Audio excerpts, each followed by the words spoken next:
Bonjour à tous, bonjour Patrick Mignola. Bonjour. Merci d'être avec nous ce matin. Que vous ont inspiré les images que l'on a vues hier, ces violences dans les manifestations du 1er mai à Paris, en particulier avec ces agressions dirigées contre les dirigeants du Parti Socialiste et en particulier le député Jérôme Guedj? Ça m'a inspiré deux choses. D'abord, il faut rappeler que les manifestations se sont bien passées et donc il faut remercier à la fois les organisateurs, les partenaires sociaux.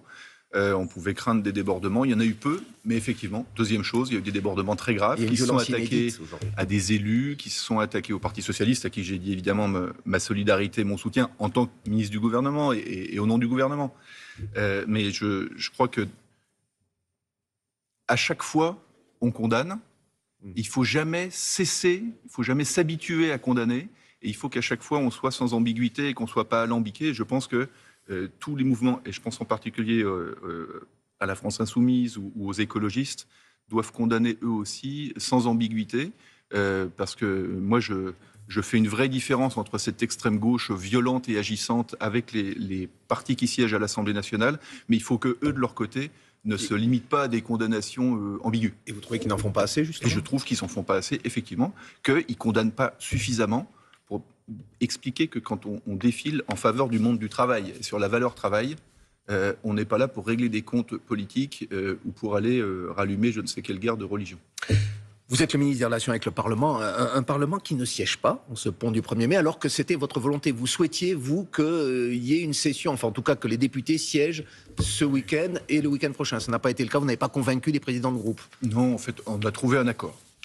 Parce que la volonté du gouvernement, c'était, comme il y a beaucoup de textes à faire voter, parce qu'on sort de 6 mois de crise politique l'année dernière, et que dans ce semestre 2025, il faut faire l'équivalent du travail de 2 semestres, on souhaitait que les textes soient finis. On a trouvé un accord pour ouvrir les 3 week-ends, les 3 derniers week-ends de mai, plutôt que les 2 premiers. Vous savez, au lendemain du 1er mai, c'était pas facile pour les députés de revenir. Est-ce que c'est pour compenser ces images que l'on a vues en début de semaine et qui ont quand même frappé les esprits? Lundi, il n'y avait quasiment personne, une dizaine de députés, pour écouter François Bayrou parler d'un sujet un petit peu important quand même, la politique énergétique de la France. Le Premier ministre a dit que c'était lamentable mardi en réunion. Est-ce que vous aussi, vous avez été choqué? C'est un gros raté.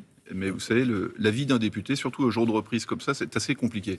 Parce que quand ils sont en circonscription, ils se font engueuler parce qu'ils ne sont pas dans l'hémicycle. Et quand ils sont dans l'hémicycle, ils se font engueuler parce qu'ils ne sont pas en circonscription. Bon, l'incident est clos. Il y aura un texte avec vote sur l'énergie au mois de juin. Et ça permettra d'avancer. Mais je ne veux pas qu'on verse dans une forme d'antiparlementarisme. Un député, si on ne le voit pas dans l'hémicycle, ça veut dire que parfois il est en commission ou parfois il est sur le terrain, et c'est très utile aussi. L'incident est clos, dites-vous, mais est-ce quand même une mesure en quelque sorte de rétorsion de dire finalement on va siéger les 3 prochains week-ends, hormis celui-ci et le suivant, pour compenser en quelque sorte ce qui n'a pas pu être fait avant? Est-ce qu'il y aura une session extraordinaire, par exemple, Patrick Mignola? C'est pas une mesure de rétorsion, c'est une mesure de sérieux. On a besoin de faire aboutir les textes. C'est depuis le début de l'année, en fait, après les textes budgétaires, on a fait voter des textes agricoles. On a fait voter des textes pour les mairies. On a fait voter des textes régaliens. On a voté narcotrafic cette semaine et justice des mineurs. Oui, c'est vraiment un procès qui est absolument incompréhensible parce qu'en 4 mois, ce gouvernement a fait plus que les 4 premiers mois de beaucoup de gouvernements avant lui. Mais il ne l'a peut-être pas fait savoir suffisamment. Oui, peut-être pas suffisamment. Mais vous savez, l'important, c'est que les Français voient des évolutions dans leur quotidien. Le Premier ministre, il a fait des propositions sur l'école et la formation des enseignants. Il a fait la semaine dernière des propositions sur les déserts médicaux. Ça fait 10 ans qu'on en parle, il fallait qu'on règle enfin ce sujet. On va faire des propositions sur le logement. On est en train de préparer la réforme de l'État et le budget. Et donc l'important, c'est qu'on trouve du temps à l'Assemblée nationale pour à chaque fois aller au bout des textes. Alors au bout des textes, il y avait un texte qui avait été voté par le Sénat au début de l'année, qui était l'interdiction du port du voile, notamment dans les compétitions sportives. Oui. Il a été question que ce texte arrive à l'Assemblée nationale. On ne voit rien venir. Quel est votre souhait à vous? Oui, parce que moi j'ai dû programmer, j'en prends la responsabilité, dès le mois de février jusqu'à la fin du mois de juin, tous les textes justement pour rattraper le retard dont je parlais tout à l'heure. Mais en revanche, du voile dans la le moitié du temps est consacré à l'ordre du jour du Parlement, et le Parlement peut évidemment le placer, et le gouvernement l'accompagnera. Quelle est la position? Il ne s'agit pas de faire des manœuvres dilatoires pour ne pas dire la position du gouvernement sur le voile. C'est-à-dire interdiction du voile dans les compétitions des fédérations sportives qui sont délégataires de services publics. C'est exactement la loi. Partout où il y a un service public, c'est la laïcité qui s'impose. La laïcité, c'est quoi? Le gouvernement est divisé là-dessus. La foi ne fait pas la loi protège la foi. Et donc, ce qui a été voté au Sénat devrait être voté à l'Assemblée Mais nationale. il y a une division au sein même du gouvernement. Elisabeth Borne, la ministre de l'Éducation, par exemple, y est défavorable. Le Premier ministre lui-même a dit qu'il ne fallait pas stigmatiser les musulmans à travers il y a cette une position sur les compétitions sportives, mais comme vous le savez, on ne va pas rallumer la guerre du voile, comme on le fait, on adore faire ce genre de débat en France tous les 2 ou 3 ans. Même le Rassemblement national, à un moment, avait proposé l'interdiction du voile dans l'espace public, et même le Rassemblement national était revenu dessus. Donc, on sait bien ce qu'il y a derrière tout ça. C'est l'entrisme, c'est le frérisme, c'est le prosélytisme. Moi, je fais une différence entre les musulmans et les islamistes. Et il ne faut surtout pas confondre les deux. Et le rôle du gouvernement, c'est de faire respecter la laïcité, mais de jamais mettre en cause les religions en tant qu'elles-mêmes. Patrick Mignola, un autre sujet. Est-ce que la proportionnelle, c'était une priorité?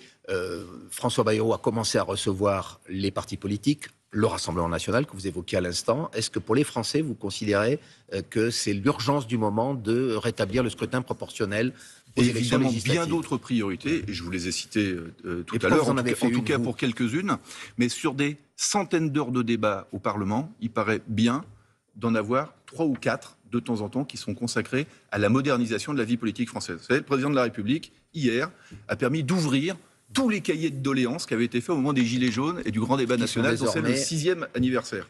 La première demande des Français, c'était la représentation proportionnelle, parce qu'ils avaient le sentiment que leur vote n'était pas respecté.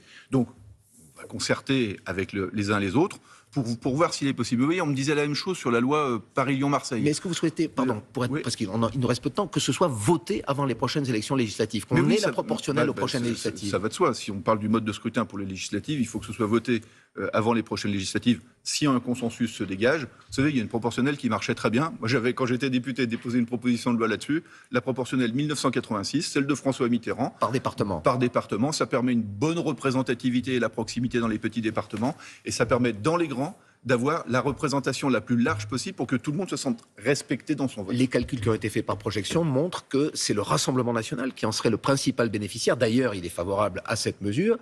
Vous êtes prêt à cette éventualité? Il aurait aujourd'hui 50 députés de plus avec la proportionnelle. D'abord, à chaque fois qu'on fait des simulations, on se trompe. Et là, en l'occurrence, pourtant, l'excellent service politique de France Télévisions s'est trompé parce qu'ils ont fait une projection sur la base d'une proportionnelle nationale qui n'est pas à l'ordre du jour. La discussion, c'est de savoir si elle est départementale ou si elle est régionale. La préférence, ma préférence personnelle, en tout cas, que je peux formuler ici, c'est une proportionnelle départementale qui sera beaucoup plus équilibrée et qui apportera surtout un esprit de compromis. Vous savez, on aurait peut-être la même Assemblée nationale avec la proportionnelle, mais avec des femmes et des hommes qui accepteraient de travailler ensemble, alors que quand on est élu au scrutin majoritaire, c'est en battant les autres. Et quand on se retrouve à l'Assemblée, on a moins envie, après s'être battu avec les autres, de trouver des compromis intelligents pour les Français. C'est ainsi que vous la défendez en tout cas. Merci beaucoup Patrick Mignola, ministre des Relations avec le Parlement. Et c'est la suite de Télématin. Et bravo pour votre retour, Javid. Quel succès. Ouais, incroyable. Merci beaucoup.